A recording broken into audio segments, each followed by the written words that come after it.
Hey, hello gamers, ladies and gentlemen, I'm VKAY and welcome back to another video. In this video we're going to talk about my gaming history, the games that have shaped the man you see before you in small ways or in big ways, the games that I've spent a lot of time playing, the games that I've enjoyed with family, with friends, just the games that I've loved in the past. So without further ado, because this is going to be a long video, let's just jump right into it. And yes, I will be sharing some fun facts about certain games as well. Been around for a long time, at least give me that. See, I was born on the 26th of November 1995. But to be honest, we need to go back even before that.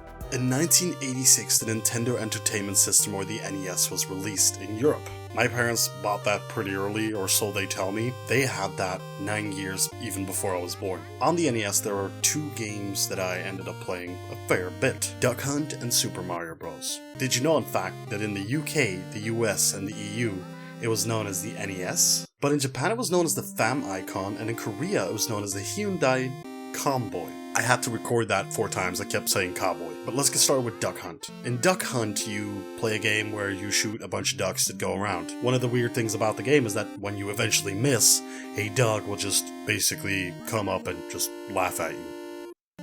The typical Call of Duty troll. As for Mario Bros, we all know Mario's Adventures, but these were actually some of my earliest video game experiences. I loved playing Super Mario Bros, and it's very cool to see my goddaughter playing that exact same game on the exact same console. Kinda makes me relive those old moments as well. Did you know, by the way, that Mario was originally a carpenter and that he was actually called Jumpman, and that he was only named Mario after a landlord came in angry about overdue rent at the Nintendo company. Alright, on from 1987, let's jump forward to 1990, let's get some traction. The Super Nintendo Entertainment System, also known as the SNES, came out in that year. In the very same year, the Game Boy came out. This is still 5 years before I was born, and by the time I had gotten my hands on the Game Boy that my family had bought, it was used, beaten down, was missing the back panel where the batteries was in, and even after that, I still played the crap out of that. Did you know, by the way, that Game Boy at a certain point sold an external camera as well as an external printer that was used to take pictures of the user? So in a way, they kind of invented the selfie. In 1991, Super Mario Bros. 3 came out for the NES, the older platform, and still I played the crap out of that. Again, I didn't know the difference by the time I was born. These games were all old to me.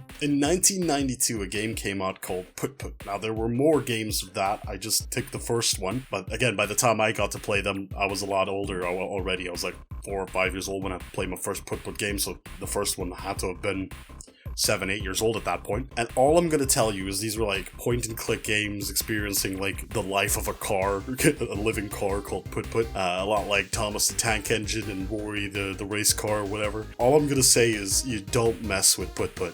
There you go. Also in 92, Super Mario Kart came out for the SNES, and I will say, I love that. Did you know, by the way, that Mario Kart originally wasn't called Mario Kart, and that it didn't even feature Mario, and it also didn't feature racing? It was just a game where 2 players could drive around freely with carts. This is a weird movement. Somewhere down the line, my family also bought a PC. I couldn't really track down when that was. It was before I was born, so there you go. But in the year that I was born, 1995, my family bought a PlayStation 1. Yeah, that's us. Did you know that the original PlayStation 1 was going to be a partnership between Sony and Nintendo, but after Nintendo started asking a lot of questions, they actually decided to partner up with Philips, which ended up being a horrible mistake, because it's actually after that that Sony decided to go and work on the PlayStation 1. Over on to 96. Alright, Pajama Sam, what can I say other than that is Home Alone, the game. If I said don't mess with PUTT, don't mess with Pajama Sam. These are also point and click games, also a couple of them came out, played 2 or 3 of them I think, there actually might only be 3. In 1997, the Nintendo 64 came out. I actually didn't own that, my family didn't buy one, but my godfather's son, who was only a couple years older than me, had one, and I would always go over there to watch him play, and then later, I got to play as well, I beat his ass because I'm better than him. But for the start, that was just me watching him play Zelda games, which is probably why I can't stand playing Zelda myself. And did you know, by the way, that when the Nintendo 64 came out, several celebrities such as Steven Spielberg, Matthew Perry, and several of the Chicago Bulls actually tried to pull their celebrity leverage to get an early copy, or at least get preferential treatment to get a copy. I don't know if it worked. Around the 99-2000 mark, we actually got Pokemon Red, and I say around that because this was a game that my godfather's son had, and he finished it and then gave it to me, so yeah, used game. All I will say is it was my first Pokemon game, and it absolutely kicked ass. In 2000, the PlayStation 2 came out in Europe, and yeah, we were on that pretty fast. By the way, did you know that initially Bill Gates actually offered the Xbox project as a partnership to Sony, but Sony, kind of bitter with their previous partnership with Nintendo, kind of didn't really want to go into another partnership, so they ended up just releasing the PlayStation 2 instead. Also in the year 2000, The Sims was made. The Sims came out, an amazing impact on my life. That was an insane franchise, still is, still kicking ass. The greatest simulation game ever in my opinion, but did you know that initially it was going to be just a building game, and that only after adding in certain objects like toilets and kitchens and bedrooms, they decided to add these Sims in order to test certain objects and kind of like show you how that worked in a sort of prototype setting. But when they had created this prototype, they realized that the Sims themselves were actually more interesting than the building, and that kind of shifted the way the game was progressing. I'd say that was a good call. Still playing it 20 years in. In the year 2000, a game called Pokemon Stadium came out as well. This came out for the Nintendo 64, I believe, which again I did not own, but I got to play that at my friend's house, and absolutely amazing. Loved that game. I was almost there every single day to play that game. The best thing about it is you could make parties, and you could pick any of the 150 Pokemon, I think, maybe 151. I don't think Mewtwo was in it actually. But you could pick any of those Pokemon, team them up in 6, and just battle each other. You could set the levels and everything like that, and it was just cool because you would have just max level Pokemons beating each other, and you just have to like make a good team, and it was a lot of fun. It took away the entire grind aspect of having to go through the entire world, and it was just, hey, here, battle a bit. And there were more aspects to the game, but to be honest, that was the only thing we did. In 2001, the Game Boy Advance and the Xbox came out. Did you know, by the way, that the original Xbox lost $4 billion in the original 4 years? 2001 was also the year that the original Halo came out, as well as Pokemon Crystal. Halo sort of kicked off my shooter passion a bit. It wasn't a major boost, but at least it got me interested in certain shooters that really got me interested. Also, it kind of kicked off my sci-fi interest as well. As for Pokemon Crystal, I mean, just a solid sequel. It was nothing more than that to me, but it was a solid game. I played it a lot. 2002, the Nintendo GameCube came out. Now, there's a funny story here, because my brother actually left the parental home in 2001, I believe, and he owed my parents money, and my parents still had his GameCube, so they kind of just confiscated that instead and gave that to me for my birthday. Yeah. 2002 is also a good year for games, and I've got a list here because there's no way I could remember this. Medal of Honor, Allied Assault, Super Mario Sunshine, Battlefield 1942, GTA Vice City, Destruction Derby, NHL, Pokemon Sapphire. There's a lot of games here, you might be able to tell. So I'm just going to go through that and just show you guys a bit in the background so you guys can not have to watch me read it all off, pretty much. Medal of Honor Allied Assault was really the game that kicked off my FPS frenzy. It was just backseat gaming with my dad. He would be playing, I'd just be watching. Eventually I'd start playing bits and bobs of the campaign. He figured out I was pretty good at it, and then I started playing it myself as well, and then later we also did some multiplayer and stuff, so that was really cool. I have really fond memories of that. Battlefield 1942 as well. This game's multiplayer was just straight fire. Super Mario Sunshine on the GameCube. It was just fun, hosing down the world. You know, it's different than the other two serious PC shooters. This was just a little bit on the GameCube, just having some fun. GTA Vice City on the Xbox. It was the last game I really played on the Xbox. It was the best GTA ever, if you ask me. The Miami setting was just, oh. And as for Destruction Derby, if you haven't ever heard of that game, it was just a game where you drove around with cars, just totaling other cars and stuff. It was just amazing. It was on the PlayStation 1. And then there was also NHL, which was was also on the PlayStation 1, which was a hockey game. I played that so much. Anyone that would walk past, I would challenge into a 1v1 on NHL. Just, I'd take him down. I don't remember which NHL I actually played. Nobody can tell me that. It was so long ago. Right now it's 18 years ago, so there you go. As for Pokemon Sapphire, I had lost interest in the Pokemon franchise at that point, and Sapphire basically pulled me back in. Did you know that Pokemon Ruby and Sapphire, by the way, are some of the few games that actually feature a battle that you simply cannot lose? Most games have battles that are impossible to beat, so you'll have to try them over and over. But in fact, in this game, the very first battle is one where you have to save Professor Birch from a crazy Zigzagoon. But you cannot lose this. Even if you come close to losing it, the Zigzagoon will just flee. And even if you try not to attack it, once your health drops low enough, it will just leave. In 2003, Mario Kart Double Dash came out for the GameCube. It was the best Mario Kart game ever. I love it so much.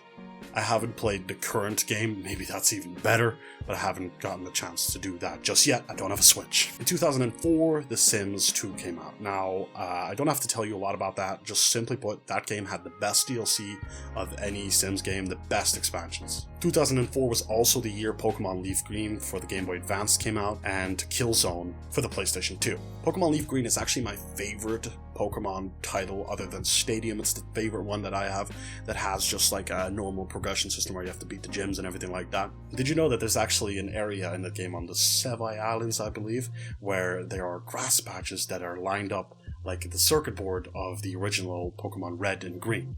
And in fact, the only Pokemon you can find there are bug types, and it's actually a nod to the fact that those original games were full of glitches and bugs.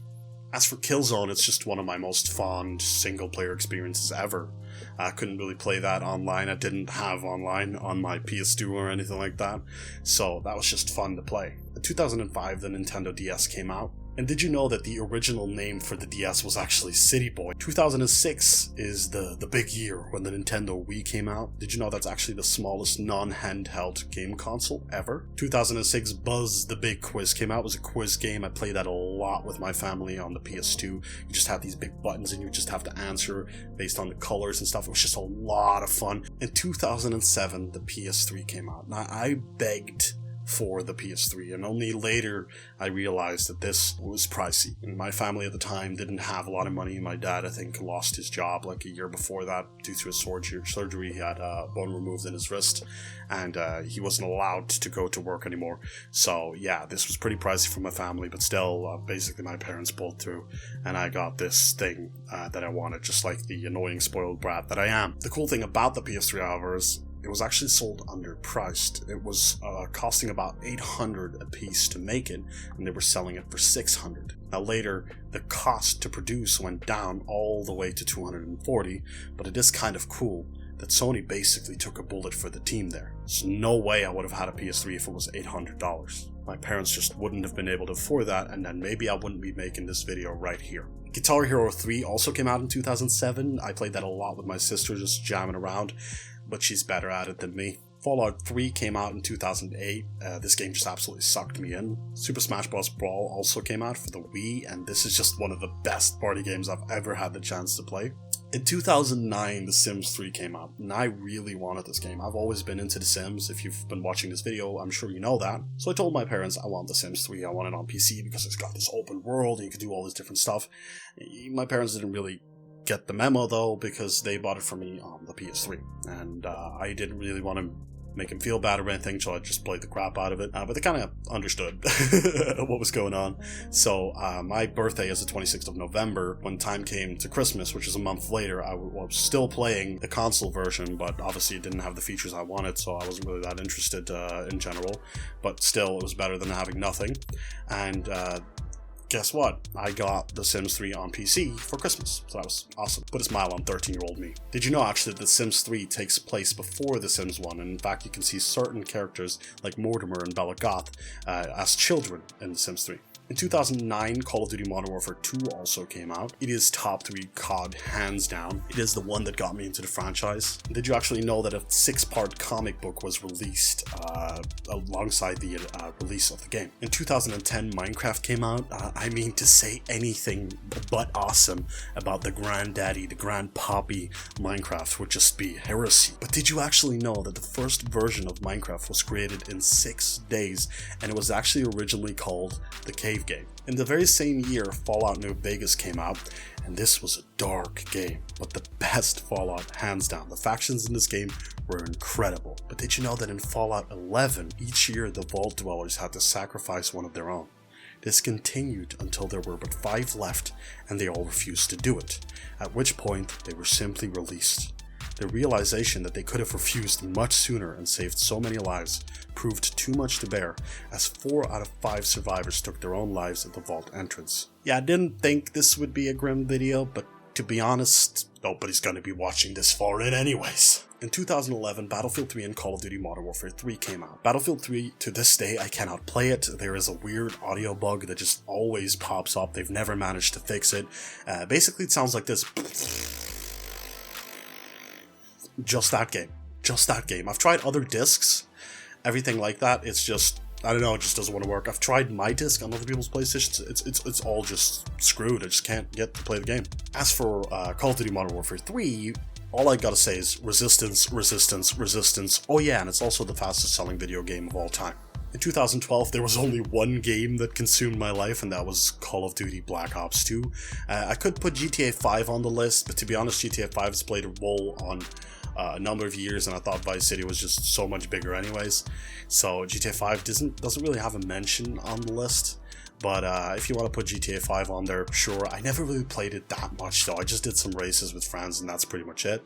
But yeah, Call of Duty Black Ops 2, it is the best COD ever. A bunch of games came out in 2013. The Sims 4, Battlefield 4, Call of Duty Ghosts, and Rust. Not to mention the PlayStation 4 itself, the Holy Mother. See, I really wanted the PlayStation 4, but again, as you know, my family doesn't have a crazy ton of money, and at that point, I was having tough classes. I was 16, 17. I had to focus all of my stuff on school, so I couldn't just get like a side job or anything. No, it was all just exams and work. So yeah, I couldn't do that myself, and my parents actually just gave me the ultimatum, well, you can have a PS4, but it's for your birthday and Christmas then. And I was like, yeah, sure, okay. As for The Sims 4, kind of a letdown. I mean, it kind of got better than it started out as, but it lost its open world, it's lost its custom tools like The Sims 3 had, and to be honest, the expansions are pretty good too. It's just I miss the open world, I miss the freedom. As for Battlefield 4, that might actually be my favorite Battlefield. It might actually be, because I would say that one's better than Battlefield Bad Company 2. It might be better than Battlefield 1942. Certainly better than Battlefield 5 or 1. So yeah, Battlefield 4 is just, yeah.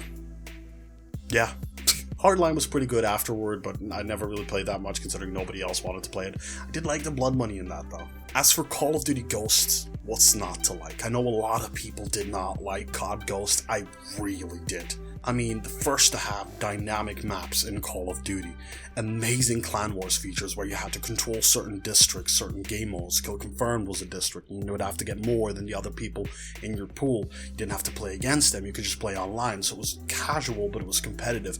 That was a great system. It was ahead of its time, and of course, it was never seen again. And then the last game of 2013 was Rust. Now, Rust is one of those games that I got into very early.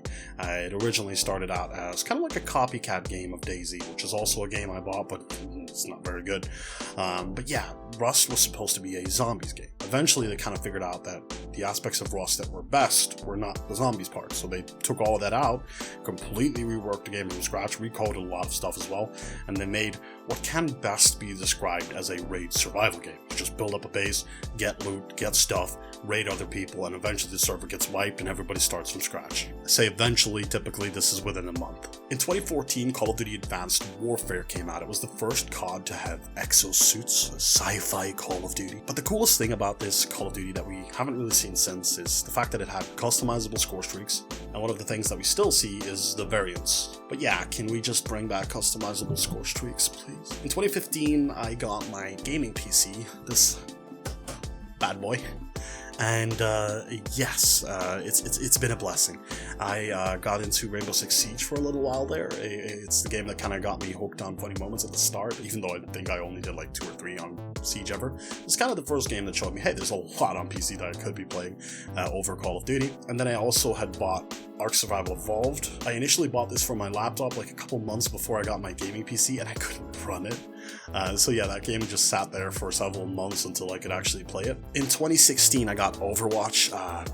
Just to clarify, I am a Mei, Junkrat, and Winston main. If anyone says anything else, if anyone says I play Mercy, that is not true. It definitely did not used to be true. No, because Junkrat, Mei, and Winston clearly also take skill. They're basically not all just don't have to fucking track anything. Nope, it's just pure skill. And in 2017, Call of Duty World War II came out. It's the best COD we've seen in years. Headquarters was good, the modes were good, the war mode was good. Just in general, it actually felt like a Call of Duty, which is something that a lot of these developers, Infinity Ward, seem to be unable to achieve these days. And then the last game that I kind of added to this list that I really enjoyed is Sea of Thieves in 2018. That pretty much does mean that in the last 2 years, I can't really say that there has been a game that I have loved, that I have enjoyed, but that is not really the case. A lot of the games that I still play today are from many years ago, like Minecraft and stuff like that, so that's the case. I still go back to certain games like Black Ops 4 or World War II. It's just that I didn't really think they deserved a spot in this list, especially Black Ops 4. Alright, anyways guys, I'm going to end this video here. It's been long enough. This surely went into the 20-minute mark. If you enjoyed this video, please leave a like on it. If you want to see more like it, comment down below. I don't think you will ever want to see a video like this again, but it's great for later to ever like kind of turn back. People are like, hey, what kind of games did you play in the past? Here, boom, there's that video. And yeah. In general, if you want to see more content from my channel, subscribe. I'm VK, hope you enjoyed, and I will see you next video. I hope. Bye!